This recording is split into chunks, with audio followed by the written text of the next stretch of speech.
নমস্কার বন্ধুরা, কেমন আছেন? আশা করছি আপনারা ভালোই আছেন। নিয়ে এসেছি একটি নতুন রেসিপি, পাঁপড়ের কাটলেট।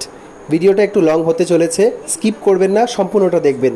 শশাগুলোকে কেটে নিয়েছি আর একইভাবে গাজর এবং আলুগুলোকে কেটে নিয়েছি। আলু এবং গাজরটাই শুধু ভেজে নেব, শশাটাকে কাটবেন না, সেটা কাঁচা থাকলে তার যে ফ্লেভারটা সেটা ভালো লাগে। নুন হলুদ দিয়ে একটু ভেজে নিলাম, এভাবে লাল লাল করে। খুব বেশি ভাজবেন না, না হলে ভাল লাগবে না। হাফ ভেজে নিয়ে নামিয়ে রাখবেন। শুকনো খোলায় একটু বাদাম ভেজে নিন। তারপরে এই যে ভেজিটেবলসগুলো তৈরি হয়ে গেছে, চলুন এইদিকে আমরা ব্যাটারটা তৈরি করে নিই। ব্যাটারটার মধ্যে একে একে দিয়ে দিলাম বেসন, কর্নফ্লাওয়ার আর চালের গুঁড়ো।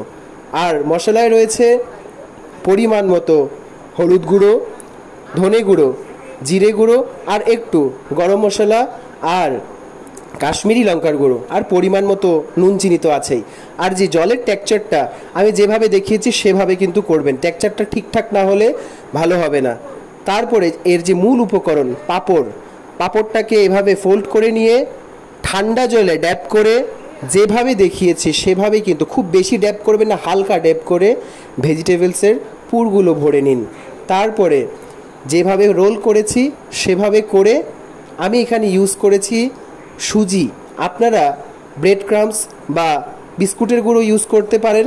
সেটাকে আমি একটু শুকনো খোলায় ভেজে নিয়েছি। তারপরে ব্যাটারে ড্যাপ করে সুজির মধ্যে রিকোটিং করে একদম সুন্দর লো ফ্লেমে কড়া করে ভেজে নিলেই রেডি পাঁপড়ের কাটলেট। একদম সুন্দর একটি রেসিপি। কেমন লেগেছে অবশ্যই জানাবেন। আপনারাও বাড়িতে ট্রাই করে জানাতে ভুলবেন না কেমন হয়েছে।